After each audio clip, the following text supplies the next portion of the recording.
Estaba mirando videos en YouTube y me encontré con una verdadera joya, la verdad. Creo que yo había reaccionado, no sé si fue a la cuarta parte y después dije que iba a reaccionar a todas y no las reaccioné. Y bueno, y ahora la volví a encontrar. La reacciono porque me parece muy interesante lo que se hablaba en ese momento. Estamos hablando del año 2009. Este es un archivo que salió del programa Prensa Libre, donde el ex ministro de Defensa del Perú, el general Roberto Chiabra, lanzó una acusación directa hacia Chile, donde acusaba de que Chile no se estaba armando para defenderse, sino que se estaba armando para atacar, bueno, a su vecino. En ese caso sería al Perú.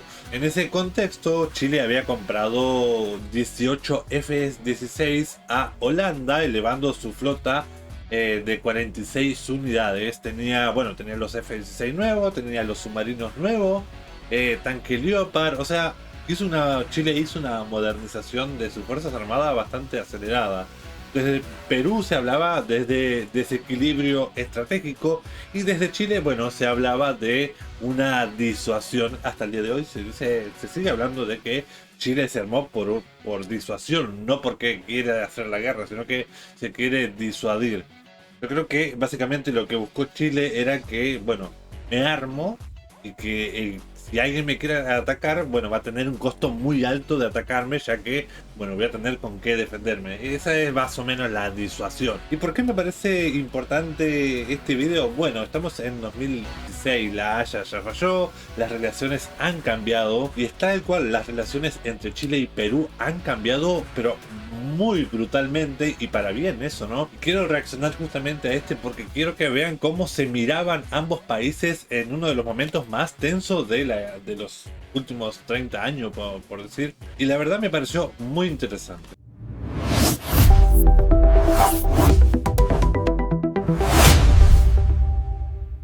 Bueno amigos, si no están suscritos, te invito a suscribirte, dejar un buen me gusta, que eso me ayuda un montonazo. El video original lo van a encontrar en la descripción de mi video. Y nada, comencemos.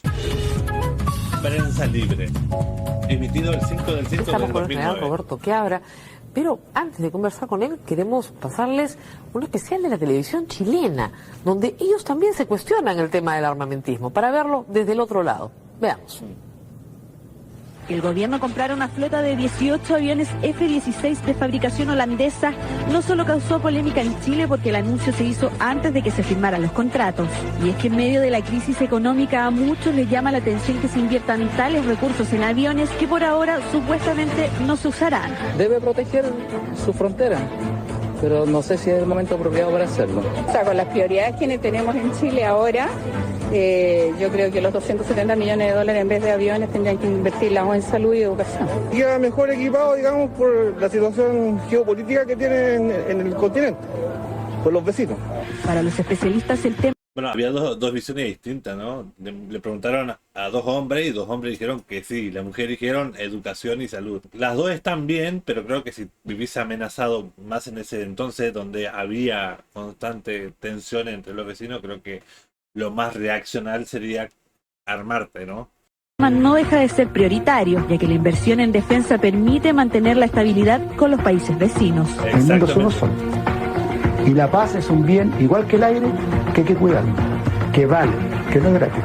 De concretarse la compra de los F-16, Chile quedaría con una flota de 46 aviones, lo que lo posicionaría como la potencia militar más grande de Latinoamérica. La estrategia fundamental de Chile hoy día se basa en el concepto denominado disuasión, que significa enviar un mensaje al eventual o potencial adversario que los costos de una agresión militar serían mayores que su beneficio.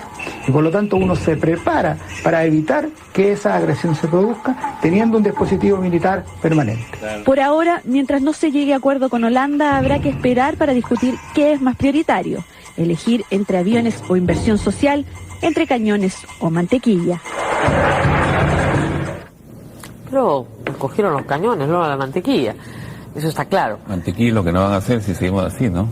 46 aviones. Ay, amigo, ya se la veía fea en ese entonces. Es una flota impresionante. La segunda en la región después de Brasil. Después ¿no? de Brasil, ¿no? Después de Brasil. Bueno, Brasil sí es una potencia mundial que requiere defender sus recursos, ¿no? La pregunta que tenemos que hacernos los peruanos es, ¿para quién, no? Chile tiene 3 vecinos, Bolivia, Argentina y nosotros. Y usted decía ahora, tiene que tener una fuerza que sea dentro de la política del Estado chileno, que parece haber sido permanente desde la época de Pinochet hasta estos días, una fuerza que sea equivalente a la de sus 3 vecinos, sumados. Esa es su lógica de ellos, de lo que significa el equilibrio estratégico para asegurar la paz. Tener una capacidad militar que en suma sea superior a los 3 vecinos. Claro, es un poquito como exagerado, ¿no? Exagerado en el papel, pero real en lo que estamos viendo, porque no solamente se tratan de estos aviones, ¿no? Se trata en los 3 institutos. Submarinos, también tanques Leopard, es decir, la lista es larga. La lista de las adquisiciones chilenas es larga y se ven con preocupación. Y usted también la ve con pesimismo. Es que los peruanos no podemos repetir la historia, ¿no? De la improvisación. Recuerda que cuando se presentó la demanda, tuvimos la oportunidad de conversar sobre este tema y nos proyectábamos hacia el futuro, qué cosa se venía. Podríamos hablar ahora qué cosa ha cambiado de esa fecha ahora. ¿Estamos en la paz perpetua o estamos en la guerra entre los hermanos? Yo creo que más estamos acercándonos, no por suposiciones, sino por hechos concretos. Por ejemplo. Tienes tú, además de las adquisiciones, una campaña de desprestigio a nivel internacional que sufre el Perú, presentándolo como un país que no respeta los tratados de límites, como mensaje a la comunidad internacional y al tribunal de que los tratados de límites no se pueden estar revisando si no se crearía un caos mundial. Ese es el Perú. Claro, lo mismo le pasó a Bolivia. Que si el Perú no difunde cuál es su posición, va a pasar como un país, pues, chico de ahí de América que está buscando revisar los tratados. 2 peruanos inocentes que toman una foto en el hospital naval y son espías, ¿no? Traslademos esto dentro de 5 años que salga el fallo y puede ser el pretexto para un conflicto importante. No sería la primera vez en la historia del mundo. Ahora, nosotros tenemos 180 años de no tener conflicto con Chile. ¿No es cierto? O sea, hace 180 años nos ganaron, luego la guerra Pacífica, no hemos tenido un conflicto con Chile, un conflicto armado. Pero si sumamos lo que hemos gastado los 2 países, ¿no es cierto?, en todos estos 180 años, en defendernos uno del otro, o en disuadirnos el uno del otro, hubiéramos podido ser países mucho mejores, ¿no? ¿No es una locura este asunto? Es como cuando tú pagas un seguro y... Es exactamente lo que yo pensaba, ¿no? Si no se hubiera invertido, si fuera un países donde no hubiera tanta tensión, creo que serían mucho más desarrollados. Creo que todos los países tienen... cómo sacar adelante a su país, pero han tenido dificultades grandes que han llevado a desviar de recursos para hacer compras. Igual creo que las compras militares son necesarias, no debería, pero son necesarias porque te pueden pasar por arriba. Si no te armas, te pasan por arriba. Lamentablemente es así. Pero Chile, más allá de todo eso, Chile ha resuelto muy bien. Ha destinado recursos del cobre para temas militares. Ahora hubieron cambios, pero en ese entonces, bueno, de recursos del cobre, el dinero del cobre, un porcentaje iba para compras militares. O sea, se la ingeniaron bastante bien, a diferencia de sus vecinos que, bueno, venían en decadencia.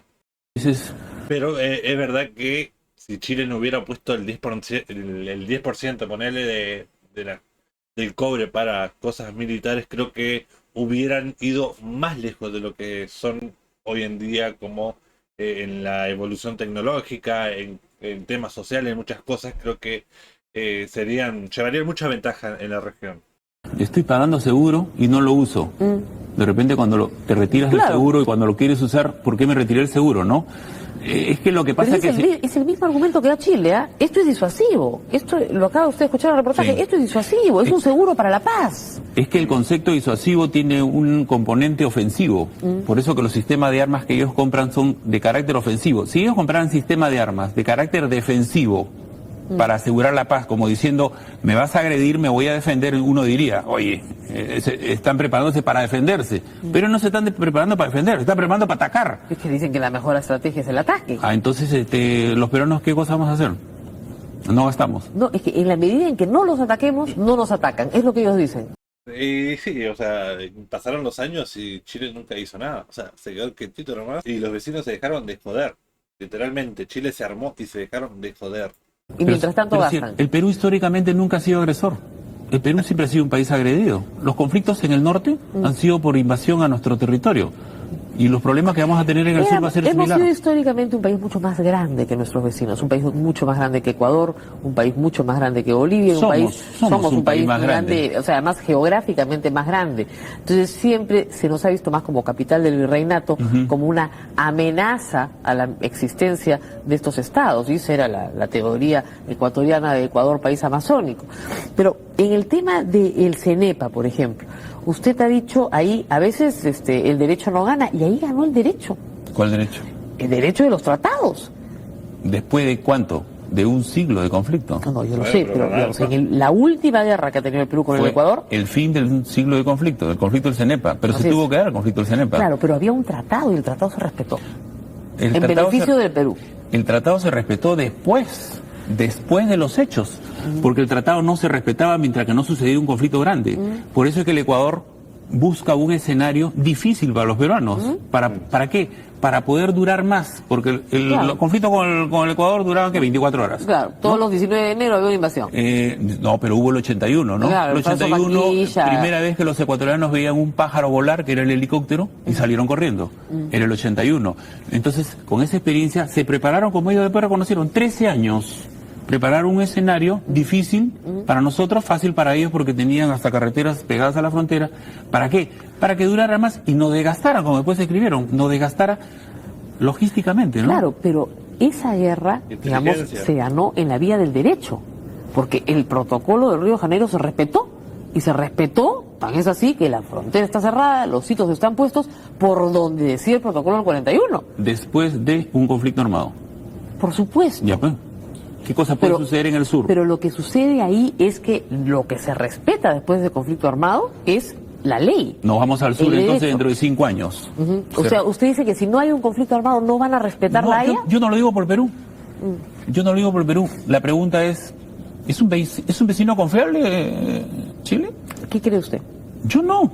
Por hechos concretos. ¿Un país que considera que los acuerdos pesqueros son tratados de límites es un país confiable?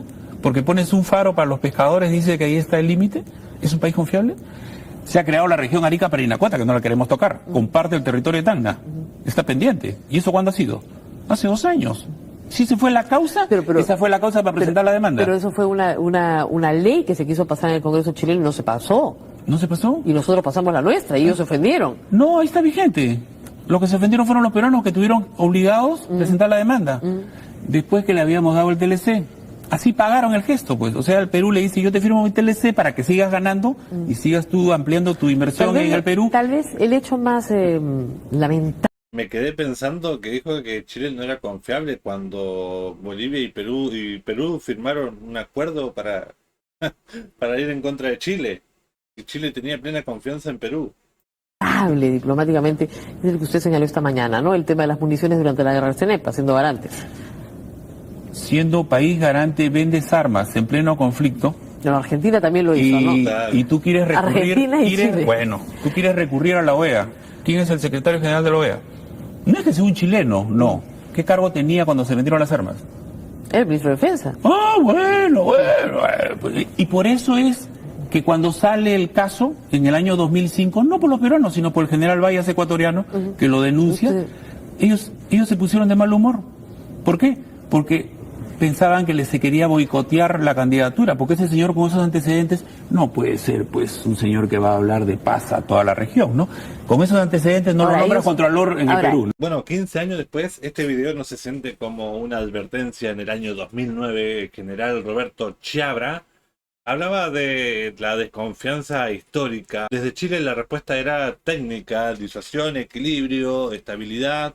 2 discursos bastante distintos, 2 memorias distintas, 2 formas de leer la realidad muy distintas. Y capaz ahí está un poco lo que es la verdadera enseñanza. Los estados no solo se arman por amenaza concreta, también se arman por recuerdos, por experiencias pasadas, por las preocupaciones de lo que los otros podrían hacer. La disuasión, bueno, busca evitar la guerra, pero al mismo tiempo puede alimentar sospechas, y cuando hay historia de por medio, bueno, las sospechas no es irracional, es emoción, es política, bueno, estrategia al mismo tiempo. Mirando un poquito para atrás, bueno, no hubo guerra, no hubo escalada militar, el conflicto marítimo, bueno, se resolvió por vía judicial. Ahora quiero hacerle una pregunta a todos ustedes. ¿Se puede construir confianza duradera entre dos países que alguna vez estuvieron enfrentados? ¿Qué creen? Los leo acá en los comentarios. Gracias a todos y nos vemos en el próximo video. Bye bye. Adiós.